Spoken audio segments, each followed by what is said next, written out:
తెలుగు ఇండస్ట్రీలో వివాదాలకు కేంద్ర బిందువుగా నిలిచే దర్శకులు రామ్ గోపాల్ వర్మ. గత కొంతకాలంగా బాలీవుడ్ని వదిలి కోలీవుడ్కి షిఫ్ట్ అయిన వర్మ కొన్ని సినిమాలను తీశారు. అందులో దాదాపుగా అన్ని నిరాశపరిచినవే. అయితే ఇప్పుడు బాలీవుడ్లో మరో సినిమా తీస్తున్నాడు.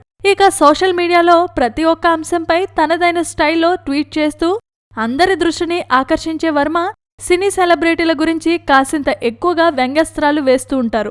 ఇక మెగా హీరోల విషయంలో అయితే వర్మ నోటికి హద్దే ఉండదు. ఆ మధ్య పవన్ కళ్యాణ్ గురించి చేసిన ట్వీట్స్ వివాదం కాగా, ఆయన ఫ్యాన్స్ చేసిన హంగామాకు నేను అసలు పవన్ విషయంలో జోక్యం చేసుకోను, అస్సలు మాట్లాడను అంటూ ట్విట్టర్ వేదికగా చెప్పాడు. కానీ ఆయన ఎన్నో సందర్భాల్లో నేను అసలు మాట మీదే నిలబడే మనిషిని కాదు అంటుంటారు.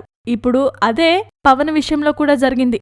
తాజాగా పవన్ కళ్యాణ్ కాటమరాయుడు సినిమాపై ట్వీట్స్ పెట్టాడు. మిరా మిరా మీసం సాంగ్ రిలీజ్ కాగానే ఎప్పటిలాగే వర్మ సాంగ్ చాలా బాగుంది, సాంగ్లో పవన్ కళ్యాణ్ వ్యక్తిత్వానికి అద్దం పట్టేలా ఉంది అని ట్వీట్ చేశాడు. దీంతో పవన్ ఫ్యాన్స్ వర్మకు థ్యాంక్స్ చెప్పారు. ఇంతలో మనోడికి ఏమైందో ఏమో కానీ తన వ్యంగ్యాస్త్రాన్ని మరోసారి ప్రయోగించారు. సాంగ్ చాలా బాగుంది, పవన్ కళ్యాణ్ టోన్ బాగుంటుంది, సో ఆ సాంగ్ను పవన్ కళ్యాణ్ పాడితే ఇంకా బాగుండేది అని వెటకారం చేస్తూ మళ్లీ ట్వీట్ చేశాడు. దీంతో పవన్ ఫ్యాన్స్ ఒక్కసారి ఉగ్ర రూపం దాల్చి వర్మని ఏకేశారు. దీంతో వెంటనే పవన్ కళ్యాణ్ సాంగ్ పై తాను పెట్టిన ట్వీట్స్ ను డిలీట్ చేశాడు వర్మ.